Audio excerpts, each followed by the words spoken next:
ये चरित्र बहुत सुहावन चरित्र है।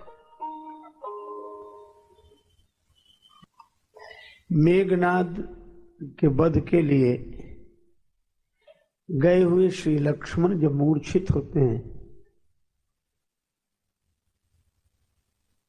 उन्हें उस अस्वस्थ अवस्था में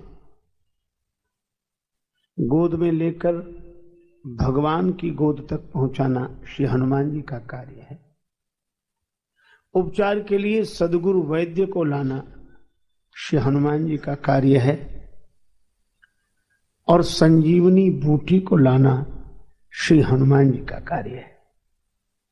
अब यहां तीन हैं, भगवान, सद्गुरु और संजीवनी बूटी। वैद्य, भगवान और संजीवनी बूटी। इसका अर्थ यह है कि श्री हनुमान जी महाराज का चरित्र इतना पवित्र है, इतना पावन है, भगवान से मिलाने वाले वे हैं।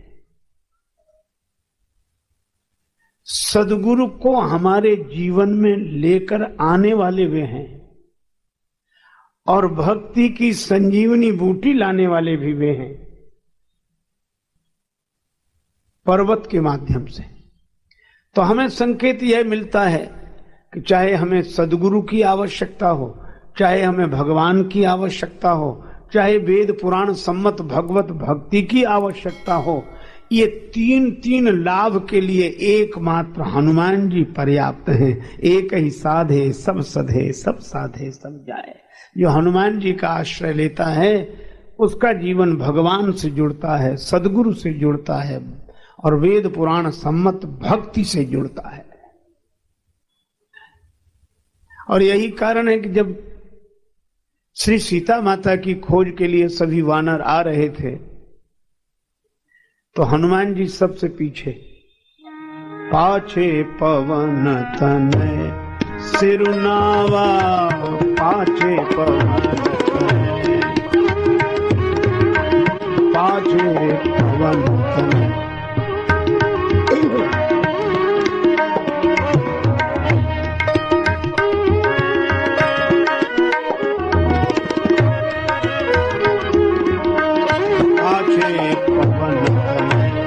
सिरुना ज्ञान काज प्रभु निकट बुलावा, पाछे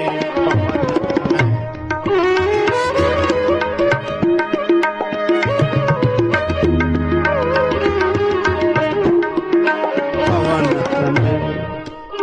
हनुमान जी पीछे और सभी वानर आगे आगे, और वानर राम जी के दर्शन के लिए आगे बढ़ रहे हैं, हनुमान जी सबसे पीछे। किसी ने हनुमान जी से कहा कि भगवान के दर्शन में भी सबसे पीछे, भगवान को प्रणाम करने में भी सबसे पीछे। अरे भगवान को प्रणाम करने में तो आगे रहना चाहिए, आप इन वानरों के पीछे पीछे चल रहे हो। भगवान को प्रणाम करने का क्षण है और आप इनके पीछे आगे होना चाहिए। श्री हनुमान जी ने कहा कि किसी किसी के पीछे भी चलना चाहिए। कहा किसके पीछे चलना चाहिए? हनुमान जी बोले जो भगवान को पाने के लिए आगे बढ़ रहे हो उनके पीछे पीछे चलने में ही जीव का कल्याण है। वो भगवान को पाने के लिए आगे आगे बढ़ रहे हैं, हम उनके पीछे पीछे चल रहे हैं। और इसलिए आ गए शौक के आखिरी मोड़ पर, राह के पेचोखम देखते देखते अब तो मंजिल पे एक दिन पहुंच जाएंगे, इनके नक्शे कदम देखते देखते। हम इनके पीछे पीछे चलें, ये जा रहे हैं हम। और दूसरा आशय यह है कि राम जी को पाने के लिए जो वानर जा रहे हैं, श्री हनुमान जी उनके पीछे चल रहे हैं। हनुमान जी ने कहा कि पीछे ही नहीं चल रहे हैं, एक दूसरा काम भी कर रहे हैं। क्या? का भगवान को पाने के लिए जैसे ही कोई आगे बढ़ता है हम उसके पीछे पड़ जाते हैं, और जब तक उसे भगवान से न मिला दे तब तक पीछा नहीं छोड़ते।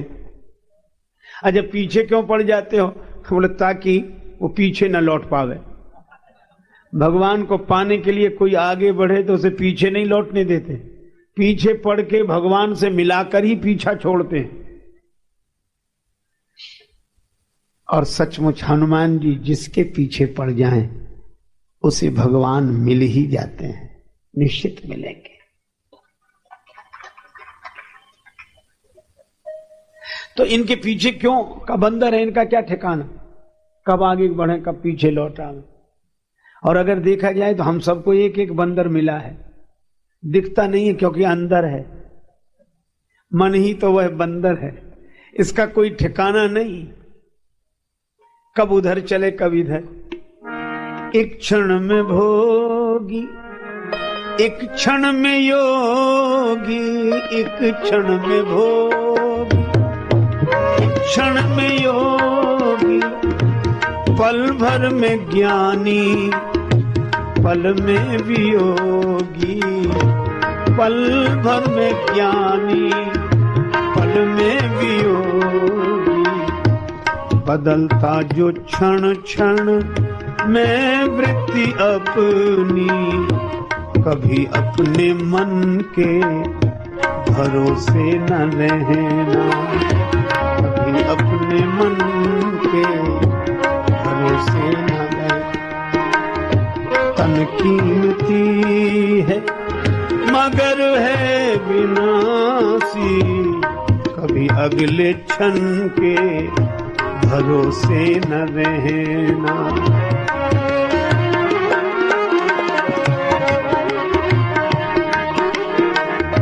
निकल जाएगी छोड़ काया को पल में, सदा श्वास धन के भरोसे न रहना।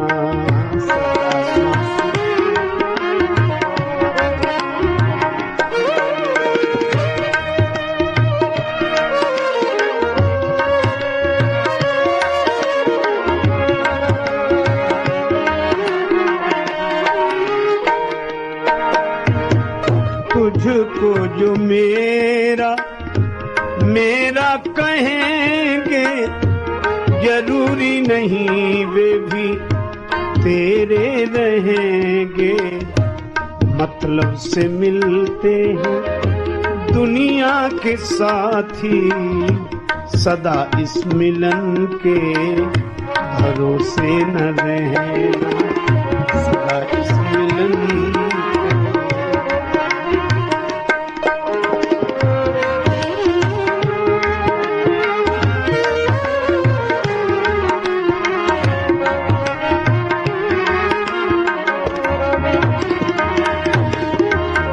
हम चाहते काम दुनिया के कर ले, धन धाम अर्जित कर नाम कर ले, फिर एक दिन बन के साधु रहेंगे, उस एक दिन के भरोसे न रहना, उस एक दिन के।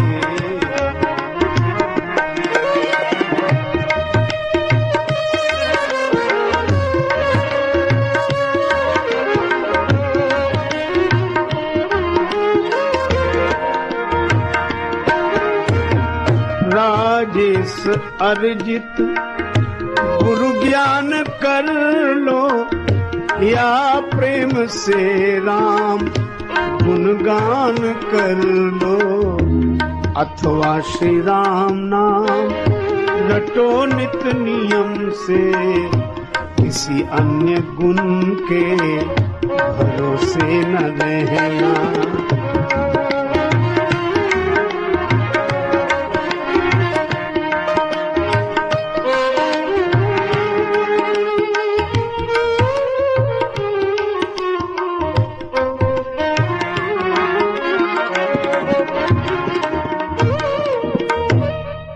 एक दृष्टि यह भी है, ये मन ही चंचल वानर वृत्ति वाला है, हनुमान जी इसके पीछे पड़े।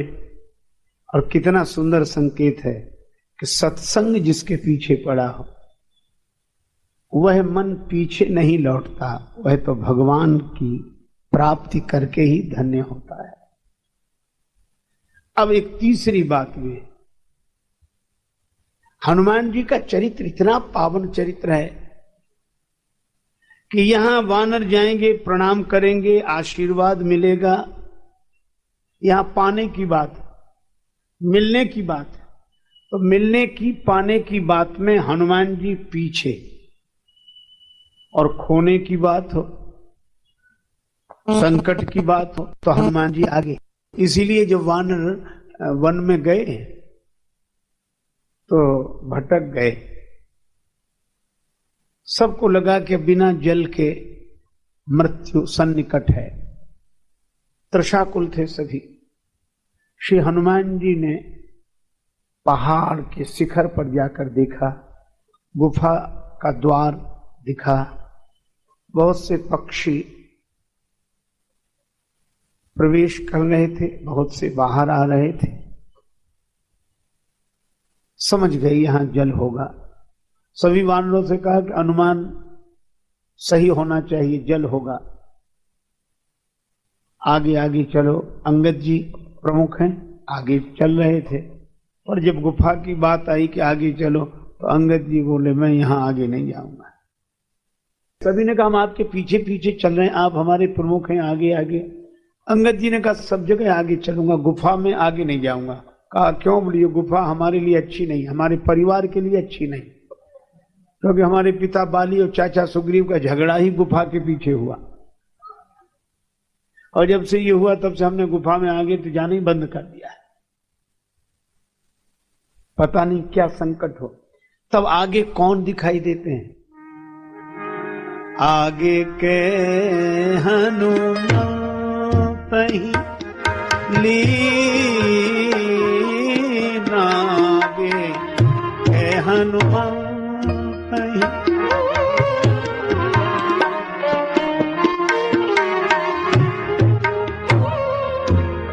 बैठे विवर विलंब न कीना, आगे के हनुमान कहीं, आगे के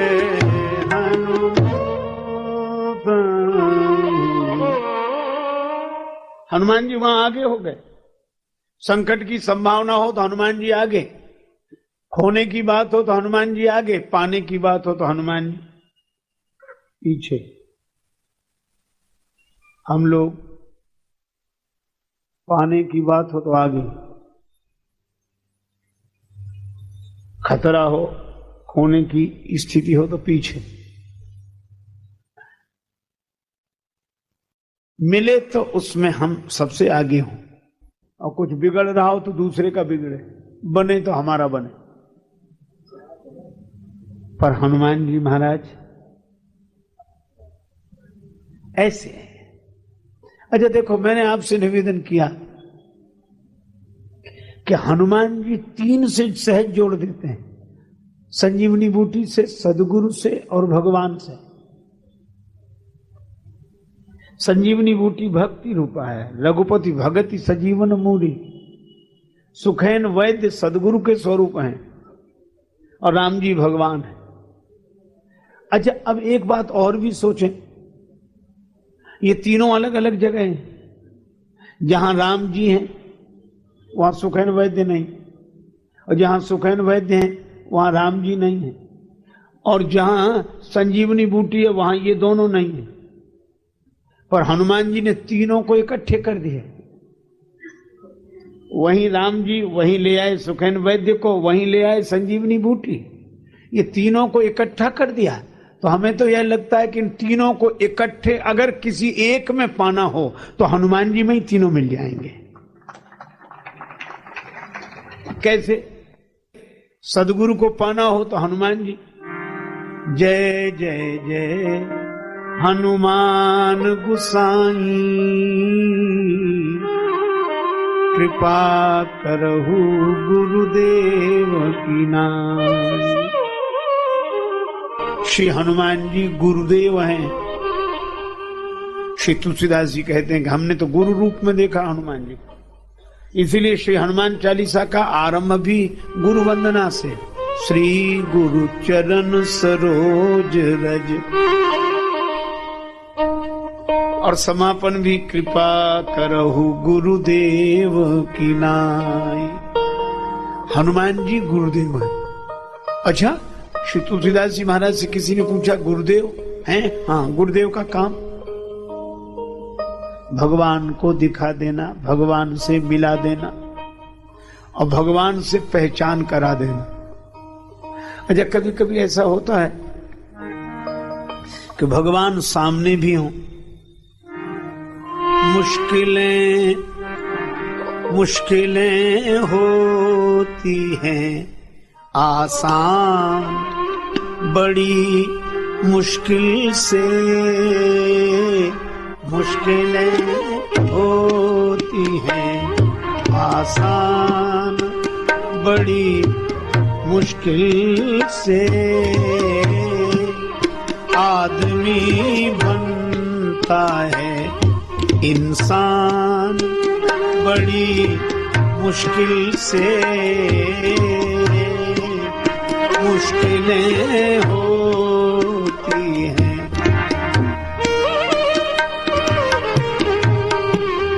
धर्म की राह पे चलना तो कोई खेल नहीं, फर्ज की होती है पहचान, बड़ी मुश्किल से आदमी बनता है इंसान।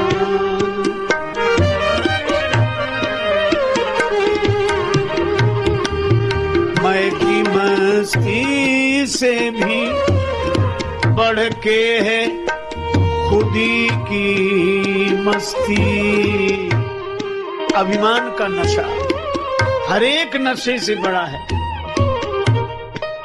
मैं की मस्ती से भी बढ़ के है खुदी की मस्ती।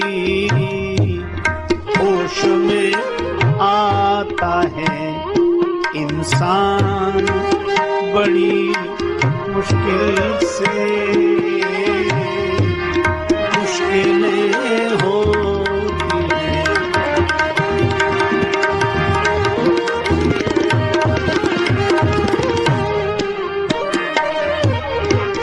ढूंढने वाले को मिल जाते प्रभु हैं, लेकिन आँख कर सकती है पहचान, बड़ी मुश्किल से आँख कर सकती है। राम हरि गुण गाये जिंदगी बेकार न कर, चोला मिलता है ये नादान, बड़ी मुश्किल से आदमी हो। आंख कर सकती है पहचान, बड़ी मुश्किल से। श्री तुलसीदास जी को तो भगवान मिल गए, सामने खड़े हैं। श्री तुलसीदास जी चंदन उतार रहे हैं, नेत्र प्रेम आंसुओं से भरे हैं। मंदाकिनी गंगा जी के किनारे चित्रकूट में मौनी अमावस्या के दिन बैठे हैं, चंदन उतार रहे हैं। भगवान प्रकट हो गए, बाबा थोड़ा चंदन हमें दे दो। श्री तुलसीदास जी ने सिर झुकाए झुकाए उत्तर दिया, भैया हम वैसे ही बहुत परेशान हैं, किसी और से मांग लो। घाट पर बहुत से पंडे हैं, हमें हमारे हाल पर अकेला छोड़ दो। राम जी मन ही मन हंसे कि जिसके लिए परेशान है वही तो सामने है। भगवान ने कहा कि बाबा चंदन दो, चाय मत दो, पर एक बात बताओ, क्यों रो रहे हो? कौन खो गया है तुम्हारा? श्री तुलसीदास जी ने कहा, मेरे भगवान मुझे नहीं मिल रहे। तब तो आपके भगवान बड़े कठोर हैं, आप इतना रोते हो, भगवान नहीं मिल रहे। अब तुलसीदास जी ने सिर ऊपर किया, इनको मुझसे इतनी सहानुभूति है, तो हाथ जोड़ के बोले, ना भैया ऐसे मत कहो, भगवान कठोर नहीं है, भगवान तो बड़े कृपालु हैं, हमारा भाग्य ही ऐसा है तो वो कृपालु, पर भाग्य ऐसा है मेरा, क्या करें? भगवान ने कहा, रे रे रे रे, हमें बड़ा दुख हुआ आपकी यह दशा देखकर, और आपके भगवान से भी हमें शिकायत है। भगवान ही कह रहे हैं। अब बोलो, भक्त हैं तुलसीदास जी, राम जी हैं भगवान, भक्त भगवान दोनों मिल गए, पर मिलकर भी नहीं मिले, और भगवान के साथ यही सबसे बड़ी कठिनाई है। एक संत कहते थे कि जगत के पदार्थों की प्राप्ति अप्राप्त की प्राप्ति है। जगत के पदार्थों की प्राप्ति, हम उसी की तो कामना करते हैं जो प्राप्त ना हुआ हो, अप्राप्त की प्राप्ति है, पर परमात्मा की प्राप्ति तो प्राप्त की प्राप्ति है, वो तो मिले हुए हैं। खोया होए तो फिर मिले, और रूठा ले ही मनाए, और मिला रहे फिर ना मिले, तासों कौन बसाए। भगवान मिले हैं, दिख रहे हैं फिर भी नहीं दिख रहे, नियरे हुए सूझत नहीं, लानत ऐसी जिंद, तुलसी या संसार को भयो मोतिया बिंद। आंख ठीक नहीं है, पर आंख का मोतिया बिंद, ज्ञान वैराग्य के नेत्रों में राग द्वेष का मोतिया बिंद आ गया है। अंजन चाहिए, और अंजन भी कौन सा? गुरुपद रज मृदु मंजुल अंजन।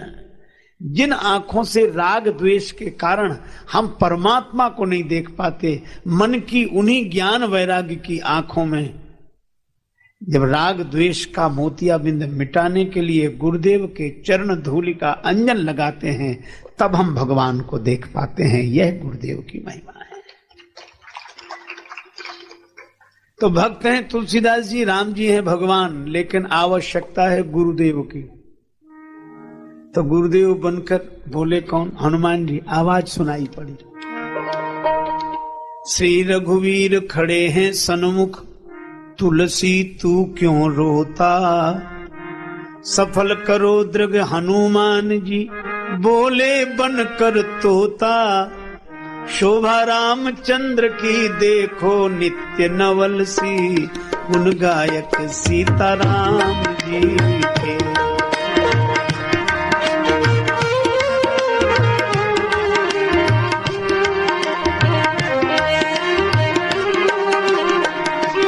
सदगुरु चक्रवर्ती सुच सरल संत श्री तुलसी, गुण गायक सीताराम जी के। सदगुरु चक्रवर्ती सुच सरल संत श्री तुलसी, गुण गायक सीताराम जी के।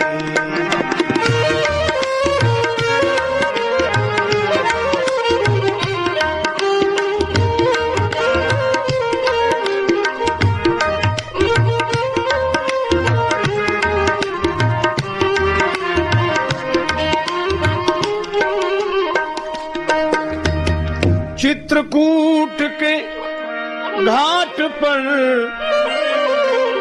भई संतन की भीड़, तुलसीदास चंदन घिसे तिलक देत रघुवीर। और जो हनुमान जी ने यह ज्ञान दिया, बिन गुरु होए कि ज्ञान, तो तुलसीदास जी भी प्रभु पहचान परऊ गही चरना। तो ये गुरुदेव हैं। कृपा करहु गुरुदेव की नाई। हनुमान जी मिल जाए तो ऐसे लगता है कि गुरुदेव मिल गए, क्योंकि हनुमान जी गुरुदेव हैं, हनुमान जी गुरु तत्व हैं। अच्छा, इसलिए भी गुरुदेव हैं। एक जगह श्री हनुमान चालीसा का पाठ हो रहा था, लोग श्री हनुमान चालीसा पढ़ते पढ़ते उस पंक्ति का पाठ करने लगे, शंकर सुवन केशरी नंदन तेज प्रताप महाजगबंदन। एक सिद्ध पुरुष बैठे थे, वे अपनी भाव दशा में आनंदित होते हुए श्री हनुमान चालीसा का पाठ सुन रहे थे, और जैसे ये पंक्ति आई, शंकर सुवन केशरी नंदन, कहने लगे बंद करो बंद करो बंद करो, अशुद्ध पाठ मत करो। अरे महाराज, इसमें पुस्तक में श्री हनुमान चालीसा की प्रति में यही लिखा है। महात्मा बोले लिखा है तो भी मत पढ़ो। अरे कल लिखा है, कल तुम लेखे की बात करते हो, हम देखने की बात करते, हमने जो देखा है। तो क्या महात्मा बोले शंकर सुवन केशरी नंदन मत कहो, ये पढ़ो शंकर स्वयं केशरी नंदन। शंकर जी ही श्री हनुमान जी के रूप में प्रकट हुए। जैसे ये पंक्ति आई, शंकर सुवन केशरी नंदन, कहने लगे बंद करो बंद करो बंद करो, अशुद्ध पाठ मत करो। अरे महाराज, इसमें पुस्तक में श्री हनुमान चालीसा की प्रति में यही लिखा है। महात्मा बोले लिखा है तो भी मत पढ़ो। अरे कल लिखा है, कल तुम लेखे की बात करते हो, हम देखने की बात करते, हमने जो देखा है। तो क्या महात्मा बोले शंकर सुवन केशरी नंदन मत कहो, ये पढ़ो शंकर स्वयं केशरी नंदन। शंकर जी ही श्री हनुमान जी के रूप में प्रकट हुए। प्रगटे श्री काशीश कीश बने राम भगति के काज। श्री शंकर जी हनुमान जी के रूप में आए। अच्छा, शंकर जी कौन? तुम त्रिभुवन गुरु वेद बखाना, आन जीव पामर का जाना। शंकर भगवान सदगुरु हैं, वंदे बोधमयम नित्यम गुरुम शंकर रूप। तो शंकर जी हैं गुरुदेव, और उनके अवतार हनुमान जी। तो हनुमान जी गुरु तत्व हैं, हनुमान जी गुरु हैं। इसलिए गुरु को पाना हो तो हनुमान जी को देखो, हनुमान जी के रूप में सदगुरु मिल जाते हैं। अच्छा, और एक बात कहूं, तुलसीदास जी को हनुमान जी गुरु रूप में दिखाई देते, पर एक भक्त को हनुमान जी मिले, वे हैं भगवत भक्ति भूषण परम भागवत श्री भरत जी। हनुमान जी अयोध्या में संदेश लेकर आए कि श्री राम जी आ रहे हैं। विपुरण जीत सुजस सुर गावत, सीता सहित अनुज प्रभुआवत। श्री भरत जी ने जो यह समाचार सुना तो यही बोले, को तुम तात कहाँ ते आए, मोही परम प्रिय बचन सुनाए। मोही परम प्रिय बचन सुनाए, मोही परम प्रिय बचन सुनाए। आप कौन हैं? इतने परम प्रिय वचन सुनाने वाले कौन हैं? हनुमान जी विप्र रूप में आए थे, प्रकट हो गए अपने वानर रूप में, और यही कहा,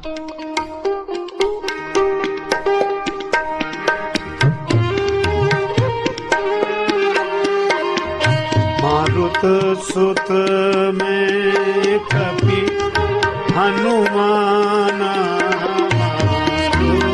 सुत में कपि हनुमाना, नाम मोर सुनु कृपा निधाना, नाम मोर कृपा निधाना, नाम मोर सुनु।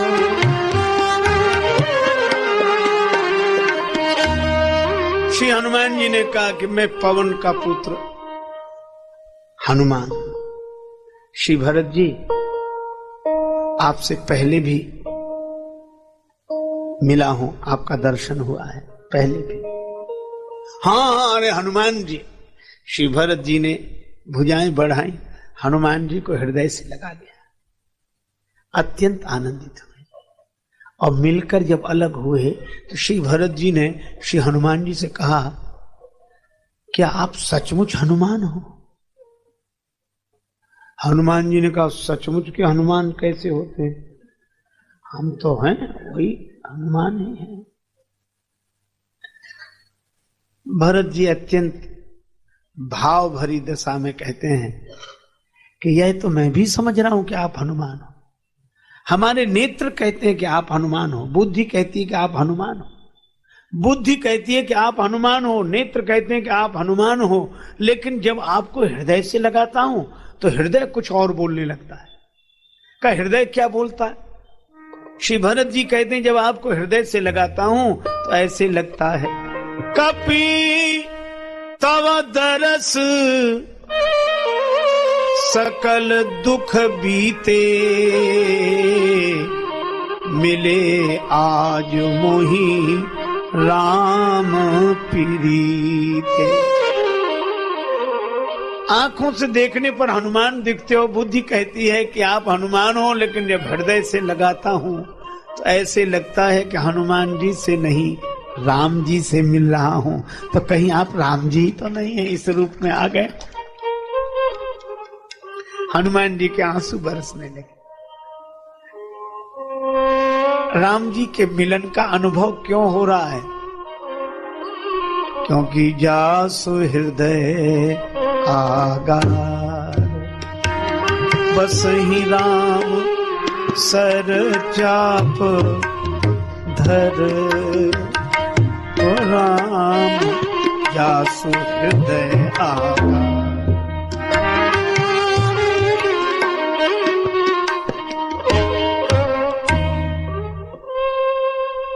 हनुमान जी भगवान से भरे हैं, इसलिए उनका मिलन उनका है ही नहीं, वो है ही नहीं। जब वो हो तो लगे कि वो हैं। अच्छा देखो, आपको एक बात बताएं, सूर्य उदय तो होता है पर दीवार के कारण प्रकाश भीतर नहीं आ पाता है। जैसी प्रकाश बाहर भीतर आना चाहता है दीवाल। अच्छा, अगर दीवाल की जगह द्वार हो तब तो प्रकाश को आने में कोई कठिनाई नहीं,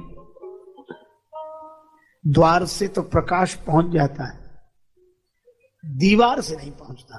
और दीवार और द्वार में अधिक अंतर नहीं है। द्वार में कुछ लगा दो तो द्वार ही दीवार है, और दीवार में से कुछ हटा दो तो दीवार ही द्वार है। द्वार में कुछ लगा दो तो द्वार ही दीवार है, और दीवार में से कुछ हटा दो तो दीवार ही द्वार है। इसी तरह जिनके जीवन में द्वार और दीवार का अंतर स्पष्ट हो गया, अर्थात जिनकी जिंदगी की दीवार में से अहंकार का कुछ हट गया, तो ये जिंदगी दीवार नहीं द्वार बन जाती। अहंकार का कुछ हटते ही जिंदगी दीवार नहीं द्वार बन जाती है, और अहंकार का कुछ लगते ही यह द्वार ही दीवार बन जाता है।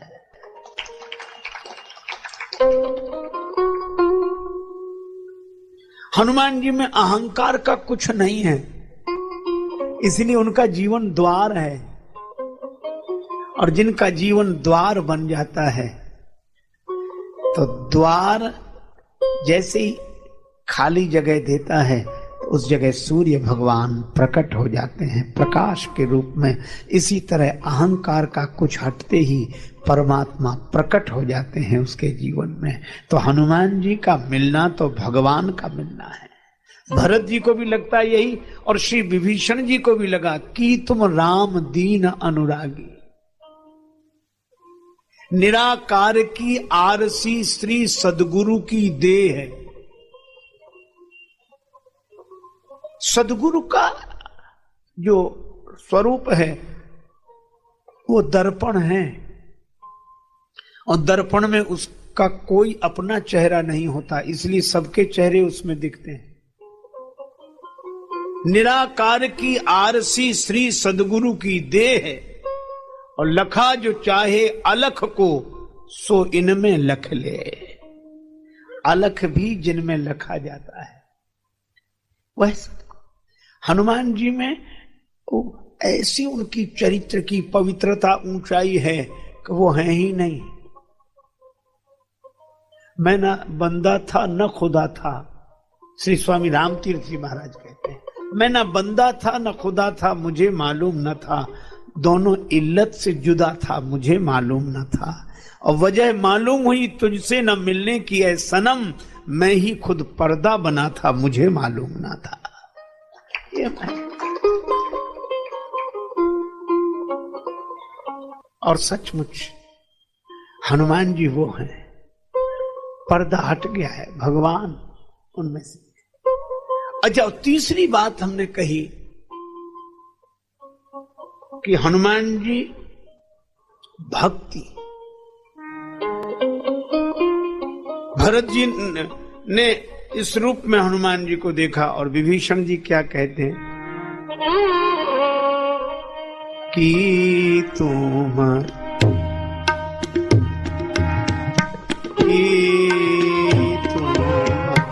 हरि दासन मह को की तुम हरि दासन मह को की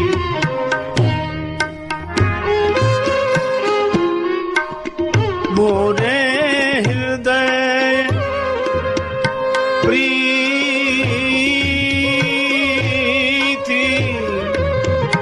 अति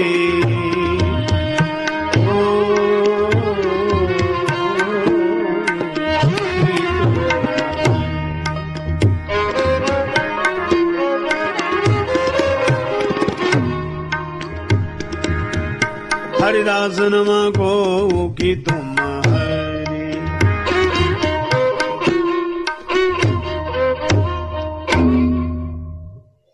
श्री हनुमान जी को देखकर विभीषण जी के मन में प्रेम उमड़ रहा, ये भक्ति। तो ये प्रेम क्यों उमड़ रहा है? क्योंकि हनुमान जी के पास भक्ति प्रमाण राम रसायन तुम्हारे पासा।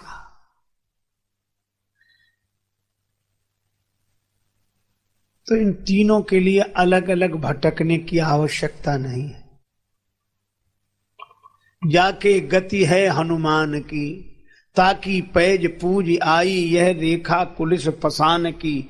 अघटित घटन सुघट विघटन ऐसी विरिदावली नहीं आन की। सुमिरत संकट सोच विमोचन मूर्ति मोद निधान की। सानुकूलता पर गिरिजा हर लखन राम अरु जान की। तुलसी कपिक कृपा बिलोकनि खानी सकल कल्याण की। हनुमान जी की कृपा से सब संभव है। बस अभिमान छोड़कर कोई उनका हो जाए। लेकिन हमारे साथ तो अभिमान ऐसे लगा हुआ। एक भिखारी किसी घर के द्वार रोज आता भिक्षा मांग, रोज आता भिक्षा मांग। वृद्धा बैठी रहती द्वार पर, मना कर देती बुरी तरह, चलो बाबा कुछ नहीं, चलो तुम्हें और कोई काम नहीं, यही घर मिलता है, रोज आ जाते हैं, चलो कुछ नहीं। रोज मना करती पर भिखारी ठहरा, वह भी रोज आता तो बढ़िया फिर मना करती। ये नियम था,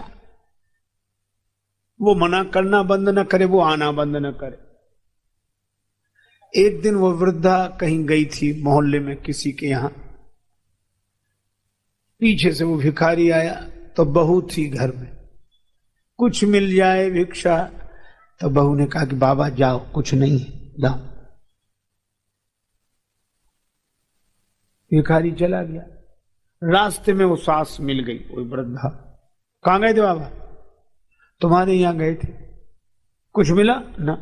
क्यों? बहू ने मना कर दिया। बहू ने मना किया? बहू कौन होती मना करने वाली? चलो लौट कर।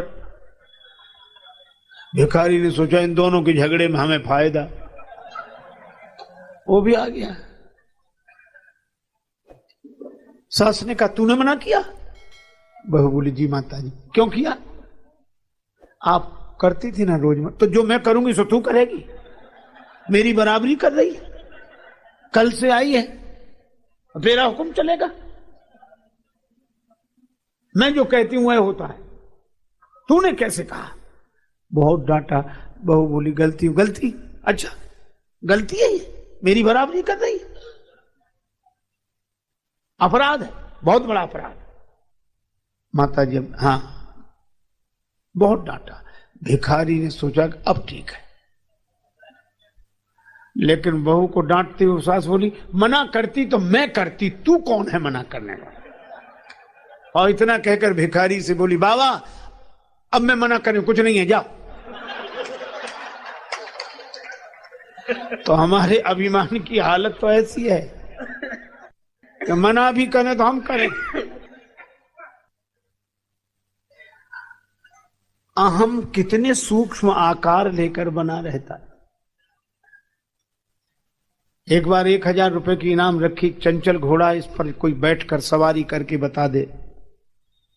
वो घोड़ा इतना चंचल कि जो पीठ पर बैठे उसी को गिरा दे। एक आदमी बोला मैं इनाम जीतूंगा, 1000 रुपए में बैठूंगा। बैठा, घोड़े पर बैठा, घोड़े ने छलांग लगाई, एक बार में एक हाथ आगे खिसक गया, दूसरी बार में यहां सिर तक, तीसरी बार में गिर गया। लोगों ने कहा हार गया हार गया। बोला कौन? उठकर खड़ा, बोल कौन कहता हार गया? जीत गया हूं, 1000 रुपए दो। बोले कहा कि धूल तो झड़ाओ, नीचे गिर गए। कहा हम नीचे गिरे ही नहीं। कहा क्यों नहीं गिरे? सबके सामने गिरे। बोले सब कहते रहे, हम माने तब तो, हम गिरे ही नहीं। गिरे नहीं तो फिर घटना क्या घटी?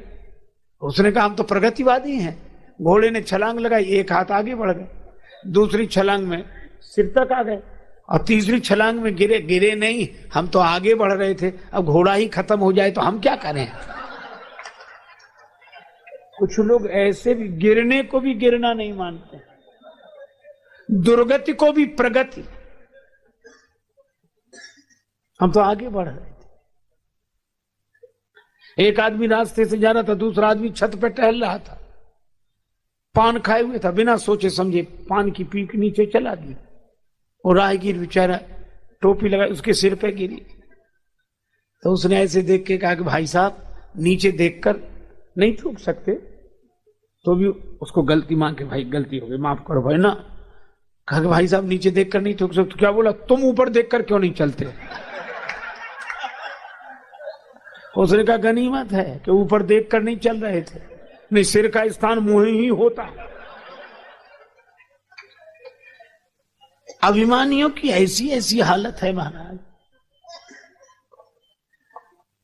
दो में झगड़ा हुआ, एक ने कहा ऐसा तमाचा मारेंगे कि तुम्हारे 32 दांत नीचे आ जाएंगे। दूसरा भी गुस्से में था, कहा हम ऐसा तमाचा मारेंगे कि तुम्हारे 64 दांत नीचे आ जाएंगे, 64। तो तीसरा बोला जरा होश में, 64 होते भी हैं तो भी गलती नहीं मानी। क्या बोला? हम जानते थे हम दो के झगड़े में तुम तीसरे जरूर बोलोगे, तो 32 उसके, 32 तुम्हारे, 64 पूरे।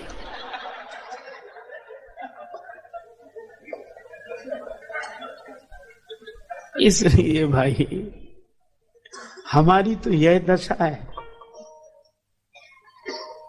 पर हनुमान जी पीछे रहे तो भी कुछ नहीं, आगे रहे तो भी कुछ नहीं। पीछे रहे तो गिलानी नहीं, आगे रहे तो अभिमान नहीं। लंका में वंदन हुआ, लंकनी ने वंदन किया, तात मोरी अति पुण्य बहुता, देखियो नयन राम कर दो, वंदन हुआ तो भी कोई फर्क नहीं पड़ा। और दूसरे दिन बंधन में बंध गए तो भी कोई फर्क नहीं। मोह न कछु बांधे कई लाजा, कीन चाहो निज प्रभु कर काजा। न ग्लानि है न गुमान है, ऐसे जिसमें न ग्लानि हो न गुमान हो, ऐसे श्री हनुमान है। अब हनुमान जी को इन तीनों रूपों में देखना चाहिए। अब गुरु रूप में अगर देखें तो वानरों के साथ हनुमान जी जा रहे हैं और वानर सीता जी को खोजने जा रहे हैं, जंगल में भटक गए। भगवान शंकराचार्य कहते हैं कि महान गंभीर गहन वन जंगल क्या है? वे कहते हैं शब्द जालम महारण्यम चित्त भ्रमण कारणम। ये शब्द जाल बहुत बड़ा जंगल है, चित्त को भ्रमित करने का कारण है शब्द।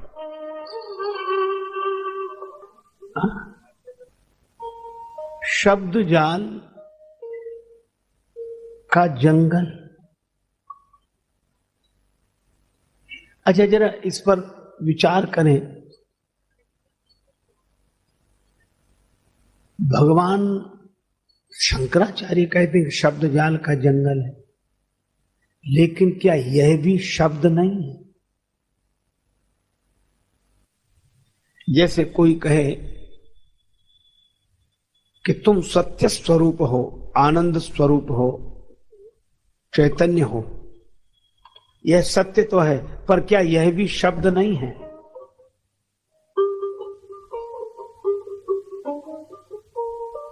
तो क्या तो शब्द भटकाता है या शब्द सत्य तक पहुंचाता है?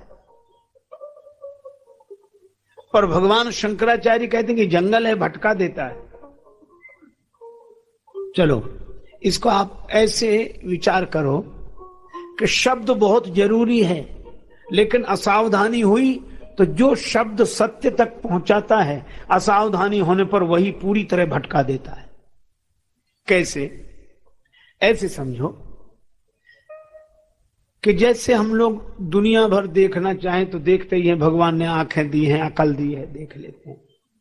लेकिन अगर अपना चेहरा देखना हो तो दर्पण की जरूरत है कि नहीं? तो दर्पण के बिना चेहरे का ज्ञान होगा? नहीं होगा। तो दर्पण चेहरे तक पहुंचाता है कि भटकाता है? चेहरे तक पहुंचाता है, लेकिन दर्पण भटका भी सकता है। कब भटका देता है? कि जब हम चेहरा देखते हैं दर्पण में तो कहां दिखता है? वहां दर्पण में दिखता है। अच्छा आप विचार करो, क्या दर्पण में चेहरा है? विडंबना यही है कि जहां दिखता है वहां होता नहीं है, और जहां होता है वहां दिखता नहीं है। जहां होता है वहां दिखता नहीं, और जहां दिखता है वहां होता नहीं। अब दर्पण में दिखने वाले चेहरे को ही कोई सत्य समझ ले और जिंदगी भर उधर हाथ मारे कि इसकी नाक पकड़ने, कान आएगा कभी पकड़, और कभी सोचे कि हो सकता है कि हम भोजन करके पकड़ रहे हैं इसलिए फलाहार करें तो शायद आ जाए, व्रत करने से आ जाए। कितनी भी साधना की जाए पकड़ में नहीं आएगा, और दिखेगा वहीं जहां पकड़ में नहीं आएगा। तो करें क्या? अगर दर्पण में दिखने वाले चेहरे को ही सत्य समझ लिया तो दर्पण ने आपको पहुंचाया नहीं, भटका दिया। लेकिन दर्पण में दिखने वाले चेहरे की ओर हाथ न बढ़ाकर, जिधर दिख रहा है उधर हाथ न बढ़ाएं, जिधर से दिख रहा है उधर हाथ लौटाएं। तो उधर दिखने वाली नाक उधर हाथ बढ़ाने से पकड़ में नहीं आती, इधर लौटाने से जब इसे पकड़ते हैं तो उधर वाली अपने आप पकड़ में आ जाती है। तो देखना उधर पड़ता है, पाना इधर होता है। इसी तरह सत्य का चेहरा शब्द के दर्पण में दिखाई देता है, लेकिन सत्य शब्द में नहीं होता है, सत्य शब्दातीत होता है। इसलिए देखो शब्द में, पाओ कहीं और। हा? भगवान श्री राम कृष्ण देव कितना सुंदर उदाहरण देते हैं कि पंचांग बिल्कुल सही सूचना देता है कि इतने समय इस दिन इतना पानी बरसेगा। बिल्कुल सही सूचना पंचांग देखकर बताया कि इस समय तो वर्षा का योग है, सही सूचना। पर वे कहते हैं कि पूरे पंचांग को निचोड़ डालो, एक बूंद भी पानी नहीं गिरेगा उससे। अच्छा, अगर आज का उदाहरण देखें, रेलवे टाइम टेबल, कई बार यही लोग आपको रुको नहीं बता दो, इस समय ये गाड़ी है, इस समय ये गाड़ी है, सभी गाड़ियां हैं उसमें, सभी रेलगाड़ियां हैं, लेकिन सभी होने के बाद भी एक भी हो सकती है उसमें, इतनी सी किताब में रेलगाड़ी।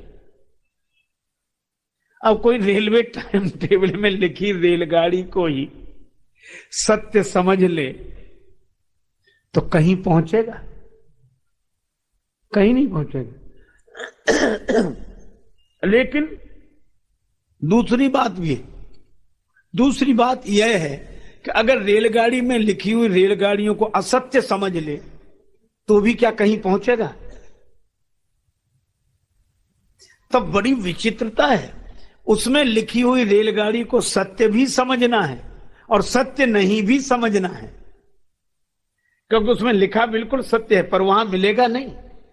इसी तरह कुछ लोग हैं जो ग्रंथों का विरोध करने लगते हैं, निंदा करने लगते हैं, और कुछ लोग हैं जो ग्रंथों के शब्द और अक्षर को बस ऐसा पकड़ लेते हैं, बस शास्त्र, और शास्त्र को शस्त्र बना के प्रहार करते रहते।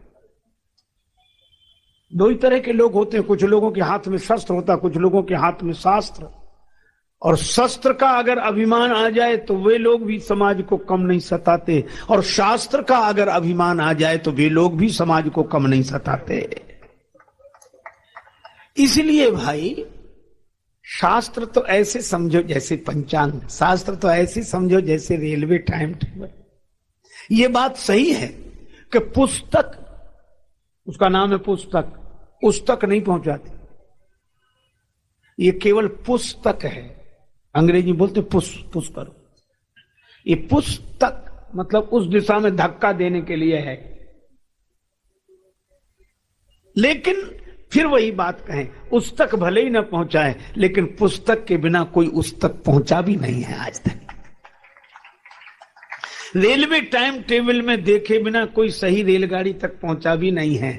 लेकिन अगर कोई रेलवे टाइम टेबल में लिखी हुई रेल को ही सत्य समझे, या भगवान श्री राम कृष्ण देव के दिए हुए उदाहरण के अनुसार पंचांग में पानी की सूचना पाकर कोई पंचांग से ही पानी पाकर प्यास बुझाना चाहे, बस यही होती है कठिनाई। शब्द के दर्पण में सत्य का चेहरा देखना चाहिए, लेकिन शब्द में दिखने वाले सत्य को ही सत्य न समझें, देखें वहां और पाएं यहां।